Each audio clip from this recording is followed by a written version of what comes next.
Ito ang Kusunoki's Garden of Gods mula Episode 1 hanggang Episode 2, isang compressed recap version. Pwede mong piliin kung anong episode ang papanuurin gamit ang timestamps na nasa channel. Kaya ikaw na ang bahala kung saan ka magsisimula. Nagsimula ang kwento sa murang edad ni Minato, habang kasama niya ang kanyang lolo na gumagawa ng maliit na dambana sa loob ng bahay. Maingat nilang inilagay ang ilang matatamis na pagkain bilang alay, pero bigla na lang nagulat si Minato nang may kung anong kumuha rito. Paglingon niya, nakita niya ang isang munting batang babae, at sa isang iglap, misteryosong naglaho ito sa kanyang paningin.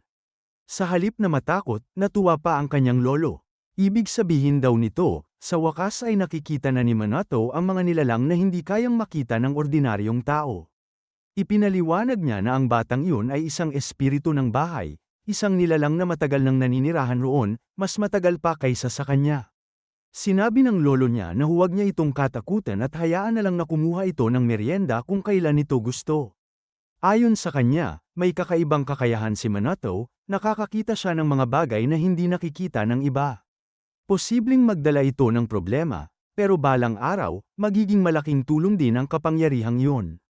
Lumipas ang maraming taon. Dumating si Minato sa bago niyang titirhan, isang malaking lumang bahay na minana mula sa malayong kamag-anak.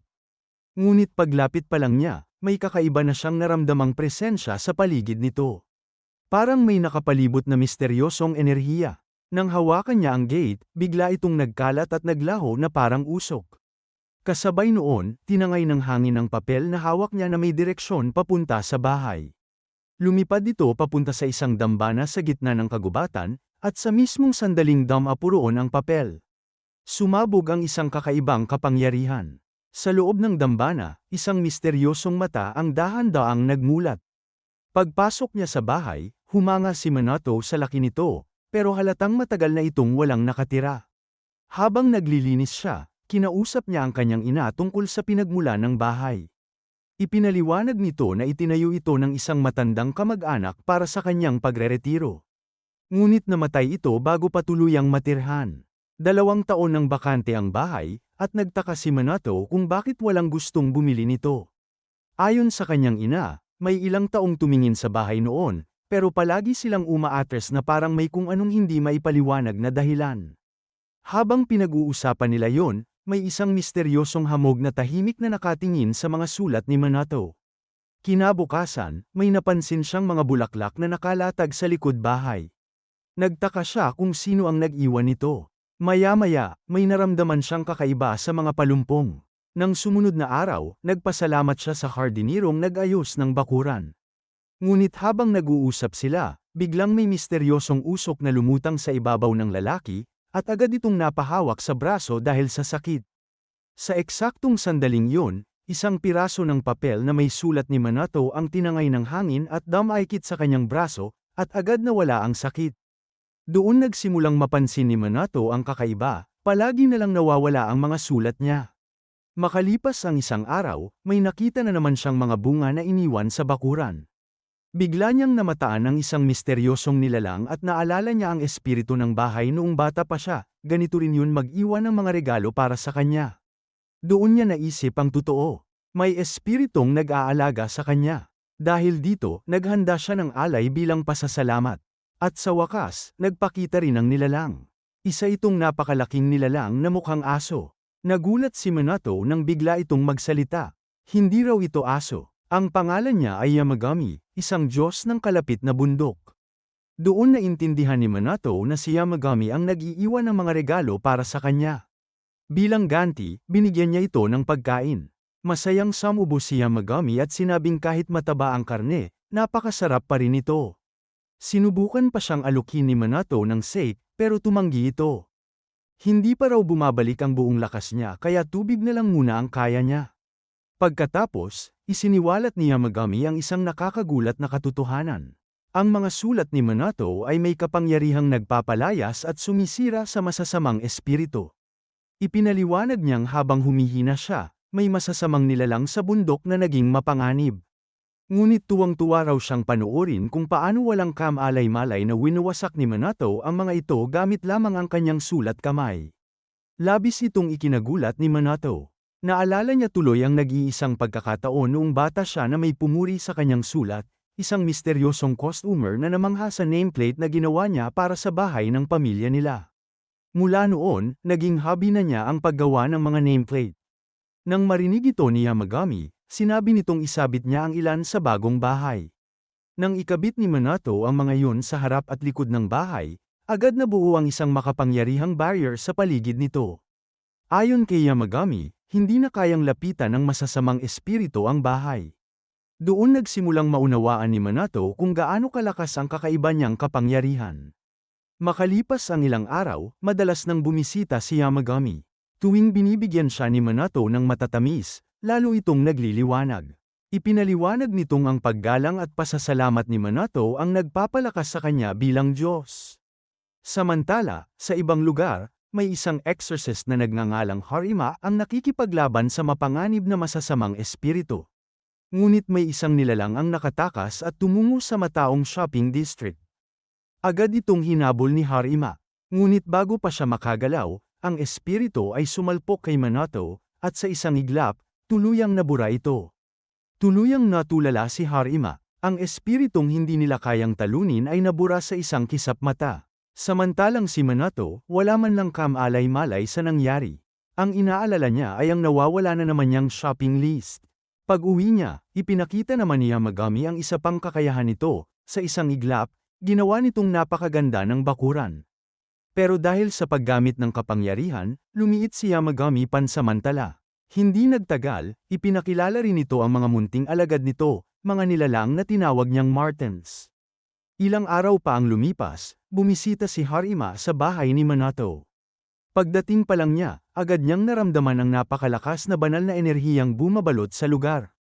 Diretso niyang tinanong si Minato kung siya ba ang nag-exercise sa espiritu noong isang araw. Ipinaliwanag ni Harima na damadami ang masasamang espiritu at kulang na kulang ang mga exorcist. Kaya gusto niyang bumili ng talisman mula kay Minato. Pero nagulat siya nang malamang simpleng shopping list lang pala ang sinusulat nito. Nang magsulat muli si Minato, namangha si Harima sa berdeng liwanag na nagmumula sa papel. Isang simpleng listahan ng bibilhin, pero taglay ang napakalakas na kapangyarihan. Bilang kabayaran, inabutan siya ni Harima ng makapal na bungkos ng pera. Ayaw sana itong tanggapin ni Minato dahil isang pirasong papel lang naman daw yun. Pero iginiit ni Harima na kulang pa ngayon para sa tunay na halaga nito. Bago umalis si Harima, gumuhit pa si Minato ng pentagram sa kanyang kamay bilang dagdag proteksyon. At hindi nagtagal, nasubukan agad ito. Nang humingi ng tulong ang grupo ni Harima laban sa isang napakalaking masamang espiritu, agad siyang dumating sa lugar. Lahat ay sigurado na kahit siya ay hindi kakayanin ng nilalang. Ngunit sa sandaling sumugod ang espiritu, bigla itong napunit at naglaho sa ere. Wala man lang ginawa si Harima. Ang lahat ng iyon ay dahil lamang sa simpleng simbolong iginuhit ni Minato sa kanyang kamay. At doon tuluyang napagtanto ng lahat na ang walang kamalay-malay na binatang ito ay nagtataglay ng isang pambihira at napakabihirang kapangyarihan. Ilang araw ang lumipas, at naging normal na bahagi na ng buhay ni Minato ang pagbisita ni Yamagami. Dahil dito, napilitan siyang kalkulahin ang nagagastos niya sa lahat ng regalong pagkain. Pagkatapos magbilang, napagtanto niya na bilang isang tambay na walang trabaho, hindi niya kakayaning sustentuhan ang mga walang hiyang nilalang na walang tigil sa paglamon ng mamahaling pagkain sa kanyang hardin. Sinubukan man niyang pakainin sila ng mas murang pagkain, agad namang nagrereklamo ang maarte at supladong mga familiar ni Yamagami. Kaya wala siyang choice kundi ibigay ang mga dekalidad na pagkain. Pero sa ganitong takbo, siguradong mauubos agad ang pera niya at hindi na siya makakabayad ng bills. Habang nag-aalala si Minato sa kanyang kinabukasan, napansin ni Yamagami ang isang maliit na batong biglang sumulpot sa hardin. Kinabukasan, napilitan si Minato na lumabas para maghanap ng trabaho. Sinubukan niyang mag-apply ng part-time, pero naisip niyang hindi yun sapat para pakainin ang tila walang katapusang gutom ng mga familiar. Habang naglalakad, napansin niya ang isang raffle kaya sinubukan niyang sumali. Sa hindi inaasahang pagkakataon, siya ang nanalo ng grand prize na 100,000 yen, sapat para mabuhay siya ng ilang araw. Dahil dito, imbes na maghanap agad ng trabaho, nagpasya siyang mag-celebrate muna at bumili ng inumin para kay Yamagami. Pagpasok niya sa tindahan, nagkataon pang siya ang ika-333 na customer. Para sa kakaibang numerong yun, binigyan siya ng mga may-ari ng libreng set ng kanilang pinakamahusay na inumin. Naisip ni Manato kung tsamba lang ba ang sunod-sunod niyang swerte.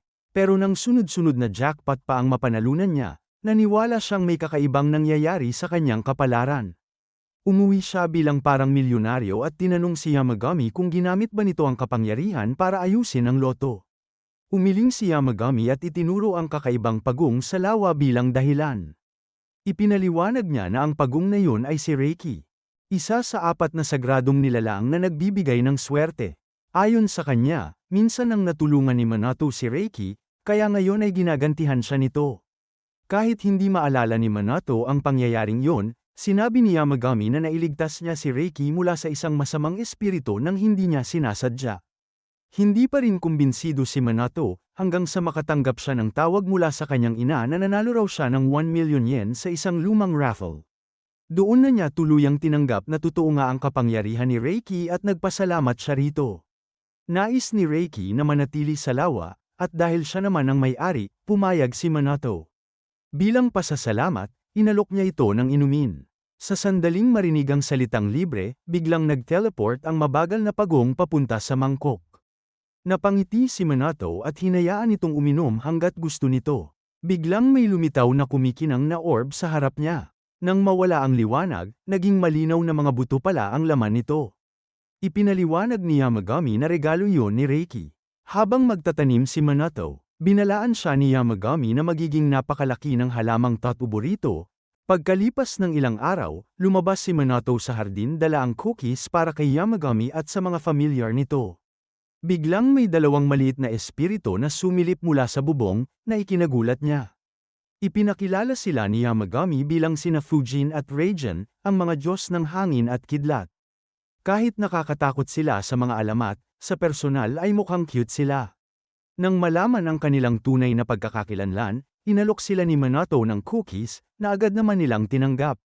Pagkatapos, tinukso pa nila si Yamagami tungkol sa muntik na nitong pagkamatay, pero buong yabang itong sumagot na hindi siya basta-basta mamamatay. Nag-init naman ang ulo ng mga familiar ni Yamagami dahil inagaw ang cookies nila. Samantala, ipinaliwanag ni Fujin at Raijin na napadaan lang sila dahil gusto nilang makita ang sikat na hardin ni Manato. Nakita rin nila si Reiki na umiinom, kaya inalok din sila ni Manato. Pagkatapos uminom, ibinigay ni Fujin kay Manato ang kapangyarihan ng hangin bilang regalo. Nagulat si Manato at hindi alam kung paano ito gamitin, kaya sinabi ni Yamagami na isipin lang niya na ginagamit niya ang hangin. Sinubukan ito ni Manato, iniunat ang kanyang kamay at nag-concentrate. Unti-unting umihip ang hangin sa direksyong gusto niya. Tuwang-tuwa siya, pero sinabi ni Yamagami na kaya pa niya itong palakasin sa pamamagitan ng training. Samantala, sa isang madilim na pasilidad, patuloy na lumalaban si Harama laban sa masasamang espiritu. Napansin niyang unti-unting nawawala ang pentagram na galing kay Manato. Habang iniisip niya ito, may narinig siyang sigaw ng kanyang mga kasama. Nakita niyang na-corner si Akijo ng isang malaking espiritu, habang walang magawa si Horwa.